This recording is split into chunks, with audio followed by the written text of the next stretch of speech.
Have you ever seen a headline about some CEO's massive payday and just thought, how is that even possible? It's a question that gets a lot of people, pretty fired up. So today, we're going to pull back the curtain and look at the actual mechanics that have caused executive pay to just skyrocket. To really get our heads around this, let's just start with one single jaw-dropping number.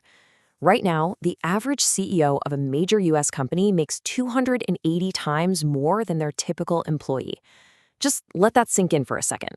But the crazy part is, it wasn't always this way. Not even close. I mean, if we hop in a time machine back to 1965, that ratio was a much more grounded 21-to-1. So you can see from this timeline, something really dramatic happened around the 1990s that just sent CEO pay into the stratosphere, and it has never come back down to earth. The big question is, why?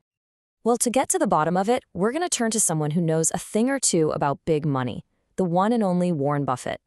He's diagnosed what he sees as the two key mechanisms that have been systematically pumping up CEO pay packages for decades now. He boils it all down to these two interconnected issues. First, this phenomenon he calls the pay leapfrog game. And second, the problem with so-called independent directors. So let's break down that first one. Okay, so this first pillar is all about how CEO pay gets decided in the first place. You'd probably think it should be tied directly to how well the company's actually doing, right?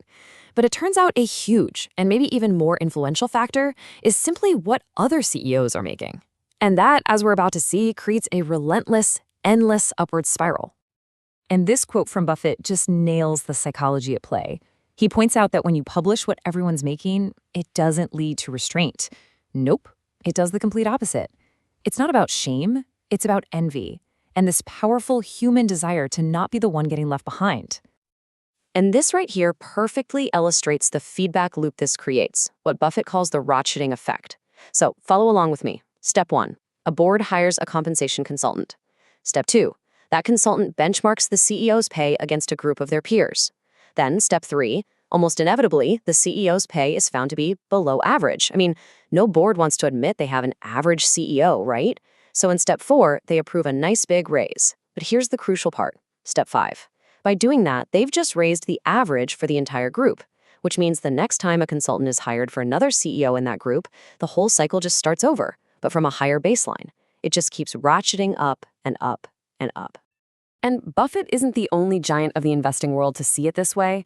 The late Jack Bogle, the legendary founder of Vanguard, a real champion for the average investor, he pointed the finger directly at the rise of the compensation consultant.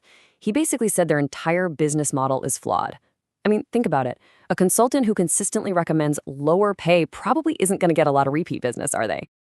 Buffett, of course, has a typically blunt way of summarizing this whole game. He just calls the process ratchet, and bingo, a perfect self-perpetuating machine. But the consultants are only one part of the equation. Who is it that actually signs off on these ever-increasing pay packages? And that brings us to the second pillar of the problem, the directors themselves. Specifically, the so-called independent directors. Now, on paper, these are the referees. Their job is to sit on the board and protect the interests of the shareholders. But what if the referees are essentially playing for the same team? To really get the mindset here, Buffett tells this great little story. Imagine someone comes to you and offers you a job that pays, say, $300,000 a year. All you have to do is show up to a few meetings, everyone is super nice, the coffee's great. The only real requirement, don't make a fuss, don't rock the boat. As he puts it, just don't burp. Would you risk that gig? I mean, let's just be clear about the incentives at play here. The pay is phenomenal, often north of $300,000, even $500,000 a year for what's basically a part-time job. The work is pleasant, the prestige is high, and if you're seen as a team player, which really just means you don't challenge the CEO's pay package, you're likely to get invited onto other lucrative boards. The incentive is just overwhelmingly to maintain the status quo. So what this ends up creating is a whole class of professional directors. Their primary incentive isn't to fiercely protect the shareholders, it's to protect their own very, very comfortable position. The path of least resistance is crystal clear. Approve the pay package, keep the CEO happy, collect your check, and maintain your spot in the club. So if the system is so clearly broken, how do we fix it? Well, the most compelling argument isn't about simply capping the dollar amount. It's actually about completely redesigning the structure of the pay so that the CEO's incentives are perfectly aligned with the people they're supposed to be working for, the long-term shareholders. So what does that look like in practice? Well, on the one hand, you have the traditional model, usually a fat salary and bonuses for hitting short-term targets. But on the other hand, you have a truly aligned model. This is where the CEO gets a massive payday only if the shareholders have already seen massive long-term gains. In other words, the CEO gets rich after they've made the shareholders rich. A famous and, definitely controversial example of this is Elon Musk's 2018 pay package from Tesla.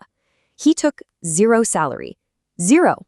Instead, his entire potential payout was tied to hitting a series of incredibly ambitious goals. For each milestone, Tesla's market value had to grow by a staggering $50 billion on top of hitting operational targets. It is a prime example of a structure designed to incentivize one thing and one thing only: monumental long-term value creation. So, after digging into the ratcheting effect and the cozy world of corporate boards, is there one simple idea that ties all of this together?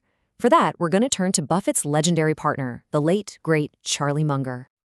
He famously said, "Show me the incentive and I'll show you the outcome."